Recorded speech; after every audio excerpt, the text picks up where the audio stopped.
কাঁকড়া মাছ কাটার জন্য প্রথমে কাঁকড়ার বড় পা বা ঠ্যাং দুটো ধরেই ভেঙে ফেলতে হবে।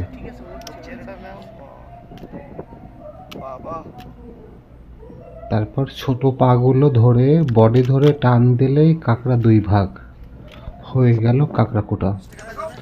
আবারও বলছে, প্রথমেই বড় পা দুটো ধরে ভেঙে ফেলতে হবে, তারপরে ছোট পা দুটো ধরে বডি ধরে টান দিলেই দু ভাগ। কাঁকড়া ভাগ হয়ে যাওয়ার পর কাঁকড়ার সাইডের যে আঁশগুলো থাকে ওটা বটি দিয়ে কেটে নেবেন। এটা তো গেল প্রথম ধাপ। দ্বিতীয় ধাপ কিন্তু একটা আছে, সেটা হলো কাঁকড়ার ভিতরে ঘিলু একটু পরিষ্কার করতে হবে। ঘিলুর ভিতরে একটু ময়লা থাকে, অনেকে বলে গ্রাম এলাকায় বলে কাঁকড়ার পায়খানা।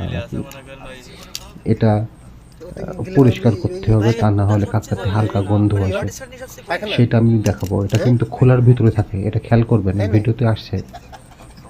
এটা কিন্তু একদম খোলার ভিতরে থাকে, এটা কালো কালো থাকে, অনেক সময় ঘিলুর সাথে রঙের সাথে মিশে যায়। হ্যাঁ, ওই দেখেন কালো কালো, এইটা পরিষ্কার করে ফেলতে হবে, এই কালো কালো গুলো। তা না হলে কিন্তু কাঁকড়ার একটা গন্ধ গন্ধ ভাব চলে আসবে। মোটামুটি কাটা কাটা শেষ। এবার ছোট ছোট ঠ্যাংগুলো কেটে সাইজ করে নেব। কিছু বাগদা আছে, খোসা ছাড়াই নিছি আমরা।